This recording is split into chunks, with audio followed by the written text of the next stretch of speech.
ដូច្នេះយើងមកមើលថាតើនៅក្នុងទាំង5នេះវាមានដូចជាទី1 email ទី2 login ចូលនៅក្នុង YouTube account ហើយទី3គឺយើង upload វីដេអូរបស់យើងដែលបងប្អូនត្រូវតែមានវីដេអូត្រៀមវីដេអូរបស់យើងហើយគឺ enable monetization ហើយនឹង sign up ជាមួយនឹង ad បានន័យថា assign នៅក្នុង Google អូខេទី1ឥឡូវយើងមកមើលយើងត្រូវចាប់ផ្ដើមនោះគឺ email យើងបើសិនជាអ្នកដែលមាន email ក៏ sign up ចូលទៅកាន់ YouTube តែម្ដងប៉ុន្តែចំពោះអ្នកដែលអត់មាន YouTube យើងត្រូវចូលទៅកាន់បង្កើត Gmail នឹងឯងអញ្ចឹងនៅក្នុងវីដេអូនេះគឺជាវីដេអូមួយដែលយើងយកមកធ្វើតាមទីនីមួយនៃវីដេអូទី1នោះគឺយើងត្រូវទៅបង្កើត email បើថាយើងត្រូវមាន email សិនអញ្ចឹងបើសិនជាអ្នកដែលមាន email ហើយក៏ចូលទៅកាន់ step ទី2តែម្ដងទៅទី2ទី3ប៉ុន្តែចំពោះអ្នកដែលអត់ទាន់មាននៅក្នុង step ទី1យើងចូលទៅកាន់បង្កើត email សិនបាទអញ្ចឹងឥឡូវយើងចូលទៅទីលានបង្កើត email ទាំងអស់គ្នាហើយដូច្នេះសូមឲ្យអ្នកនរគ្នាចូលទៅកាន់ browser មិនថា Google Chrome Firefox ឬក៏ Internet Explorer យើងចូលទៅកាន់មួយណាក៏បានយើងคลิกមួយនឹងហើយបន្តទៀតនៅក្នុង address យើងវាយពាក្យទៅយើងវាយពាក្យថា Gmail បានន័យថាយើងបង្កើតជាមួយនឹង account Gmail gmail.com បាទ gmail.com ហើយក៏ enter បន្ទាប់ពី enter ហើយអ្នកដែលមាន account ស្រាប់វានឹង load បែបនេះតែចំពោះអ្នកដែលអត់ទាន់មានទេវានឹង load account បែបនេះជាមួយឲ្យមើលបាទវានឹង load ប្រឡោះបែបនេះហើយចំពោះអ្នកដែលមាន account ក៏ sign in ចូលទៅវាយឈ្មោះ email មកនឹងវាយ email អញ្ចឹងយើងចុច next វានឹងឲ្យយើងវាយ password ប៉ុន្តែចំពោះអ្នកដែលអត់ទាន់មាន account យើងចូលទៅកាន់add account តទៅទៀតនៅខាងក្រោមនេះនៅពេលឈ្មោះនេះអត់ទាន់មានវានៅខាងក្រោមដាក់ពាក្យថា create account យើងចូលទៅតាមហ្នឹងតាមធម្មតានៅក្នុង Gmail វាតែងតែមានការផ្លាស់ប្ដូររូបរាងបន្តិចបន្តួចដូច្នេះសូមឲ្យអ្នកនរក៏មិនចាំបាច់បារម្ភដែររកពាក្យថា create account វាដូចគ្នា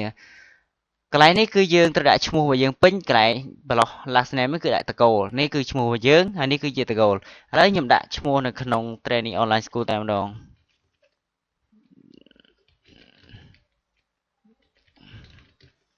ខ្ញុំវាយ training online school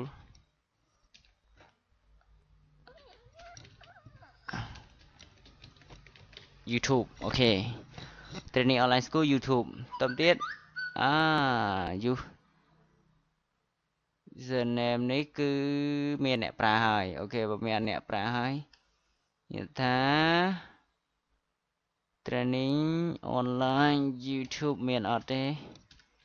អានេះឈ្មោះនេះបានន័យថាបើសិនជាវាមានវានឹង load ឲ្យថាមានឥឡូវមានឈ្មោះនេះក៏មានថែមទៀតវ៉ាវ training online Cambodia អូខេ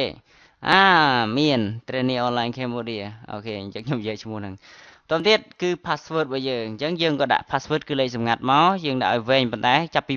បានន័យថានេះឈ្មោះគឺយើងត្រូវដាក់ចាប់ពី8ខ្ទង់ឡើងទៅអញ្ចឹងឥឡូវខ្ញុំដាក់ឈ្មោះរបស់ខ្ញុំទៅតាមអ្វីដែល password របស់ខ្ញុំហ្នឹងឯង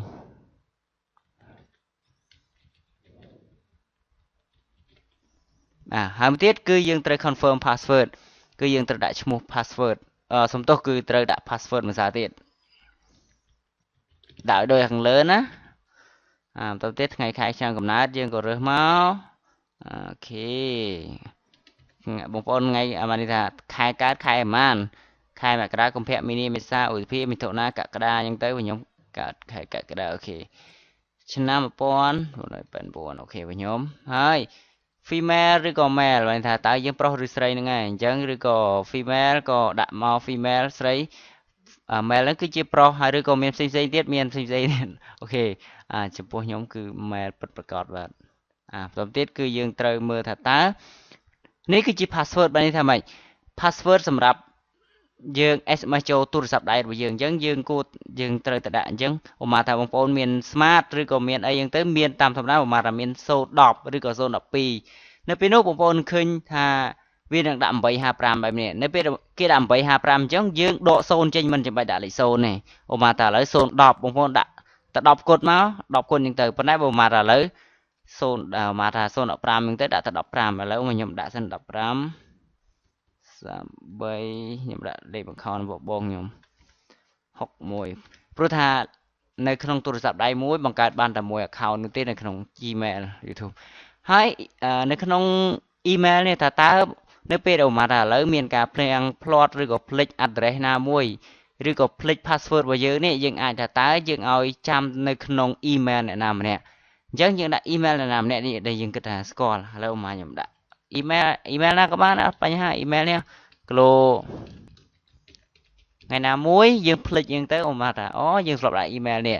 គេរាយការណ៍ហើយកន្លែងនេះបើសិនជាយើងthíchកន្លែងនេះវានឹងបាត់អាកន្លែង captcha នេះបានថាវាបញ្ជាក់ថាតើយើងជាមនុស្សឬក៏អត់អានេះវាមានពីរប្រភេទបើសិនជាយើងចុចនៅកន្លែងនេះវានឹង SMS ចូលលេខទូរស័ព្ទប៉ុន្តែបើសិនជាយើងបិទកន្លែងនេះបិទកន្លែងនេះវាអត់ច្បាច់ទៅ SMS ចូលលេខទូរស័ព្ទក៏បានដែរសុំទោសបើសិនជាយើងបិទនៅកន្លែង skip កន្លែងនេះវានឹង SMS ចូលលេខទូរស័ព្ទប៉ុន្តែបើសិនជាកន្លែងទៅនេះយើងthíchវាបញ្ជាក់ថាយើងគឺជាមនុស្សយើងមិនចាំបាច់ផ្ញើលេខទូរស័ព្ទក៏បានកន្លែងហ្នឹងដូចគ្នាវាមួយយ៉ាងម្នាក់បើសិនជាអូខេបងប្អូនអាចនឹងពេលហ្នឹងអត់តមានលេខទូរស័ព្ទយើងក៏វាយអានេះមកប៉ុន្តែអូខេមានលេខទូរស័ព្ទប្រើតាក៏thíchអាហ្នឹងមកបិទហ្នឹងចោលថាយើងគឺជាមនុស្សអូខេឥឡូវអញ្ចឹងខ្ញុំអានេះខ្ញុំវាយខ្ញុំអត់ចាំបាច់ដាក់លេខទូរស័ព្ទក៏បានដែរយ៉ាជទោសបិទចោលសិនលេខ1855នេះយើងគ្រាន់មើលលេខនេះ1855ហើយយើងក៏បញ្ជាក់ថាតើយើងនៅក្នុងប្រទេសណាយើង Cambodia ក៏វា load ឲ្យនៅ Cambodia ខ្មែរហើយយើងចុចពីកន្លែងនេះ agree the Google ហើយចុច next step កន្លែងនេះបើសិនជាបងប្អូនកុំព្យូទ័រខ្លួនឯងក៏ពាក្យ remember ទៅនេះហើយ training online cambodia@gmail.com អញ្ចឹងយើងចូលទៅ go to Gmail បន្ទាប់ពីនោះ Gmail នឹងផ្ញើចូលទៅក្នុង inbox របស់យើងចំនួន3 email បាទហើយយើងអាចនឹងរើស theme បានអូម៉ាថាយើងចង់នៅក្នុង email យើងប្រភេទអីមានរើស promote style យើងប៉ុន្តែចំពោះខ្ញុំអត់ត្រូវការ style ច្រើនពេកហើយបងប្អូនរើសខ្លួនឯងចុច next អញ្ចឹងទៅរើសប្រភេទនៅក្នុង template បែបណាពណ៌នេះមានរូបសណ្ដែកមានរូបកាហ្វេអីចឹងទៅតែចំពោះខ្ញុំមិនបិទចោលខ្ញុំអត់សូវចាប់អារម្មណ៍នឹងកន្លែងហ្នឹងប៉ុន្តែបងប្អូនអាចរើសបានខ្លួនឯងអូខេមករើសមកចឹងទៅនេះវាមកខ្ញុំឲ្យមើលតាម step បងប្អូនមើលច្បាស់លាស់បានទេទៅតាមនឹងអីក៏រើសតែខ្ញុំបិទចោលទៅនេះគឺជា email ដែលផ្ញើចូលក្នុងក្រុមហ៊ុន Gmail ផ្ញើចូលរបស់យើងគឺមាន3 email យើងអាចឆែកមើលហើយអានតាមហ្នឹងវាបែបណាបញ្ជាក់ថាយើងគឺរួចរាល់កើតអីចឹងទៅបងប្អូនមើលខ្លួនឯងបើសិនអត់មើលក៏ហីទៅអត់បញ្ហាអូខេអានេះបញ្ជាក់ថាបើយើងមានទូរស័ព្ទដៃយើងអាចនឹង download application អាចនឹងប្រើជា Android ក៏ load Android ទៅ iPhone ក៏ load Apple Store ទៅអូខេអញ្ចឹងរួចរាល់អ្វីដែលសំខាន់គឺយើងអាចនឹង log out វាចេញ email ដែលយើងត្រូវចាំដែលយើង copy អាហ្នឹងយកទៅឲ្យគេណាខ្ញុំ copy ទុកអញ្ចឹងទៅតែយើងត្រូវស្គាល់ថា training online Cambodia អញ្ចឹងទៅអញ្ចឹងនៅពេលដែលបងប្អូនផ្ទាល់អ្នកដែលបង្កើតវានឹង load ថាតើបងប្អូនបង្កើតអីវានឹង load នឹងឲ្យឥឡូវខ្ញុំសាច់ up ចោល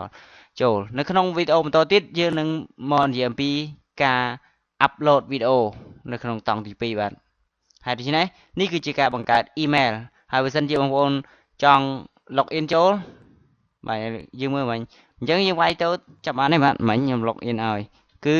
training online Cambodia@ វាយតែប៉ុណ្្នឹងក៏បានដែរមិនចាំបាច់ @gmail.com បាននៅក្នុង Gmail វាយតែ training ប៉ុន្តែធាតុប៉ុណ្្នឹងគឺវា @gmail.com ប៉ុន្តែចំពោះអ្នកដែលវាយឈ្មោះថានេះក៏វាឲ្យទៅដែរហើយយើងចុចពីថា next នេះវាហើយវា load ឈ្មោះឲ្យអញ្ចឹង password មិញដែលយើងបងប្អូនចាំបានណាគឺ password ដាក់ដោយខ្លួនឯងមិញហើយក៏ sign in ឃើញទេបាទអញ្ចឹងវានឹងចូលទៅក្នុង email របស់យើងដែលយើងសូមបងប្អូនemail ដែលយើងគួរតែប្រើបើន័យថាយើងប្រើជាប្រចាំទៅកុំឲ្យដាក់ click password អីទៅយើងបើកថ្ងៃក្រោយញ៉ៃលុបព្រោះថានេះវាជារឿងសំខាន់មួយប្រហែលថាយើង log in ចូលទៅ YouTube ឬ log in ចូលទៅក្នុង Facebook ថ្ងៃណាមួយវាមានការផ្ញើដូចជាលេខកូដ click password អីតាម email វាធ្វើឲ្យយើងងាយស្រួលនៅក្នុងការដែលយើង reset password ប៉ុន្តែបើសិនជាបងប្អូនបង្កើត email គ្រាន់តែបង្កើតចោលទេ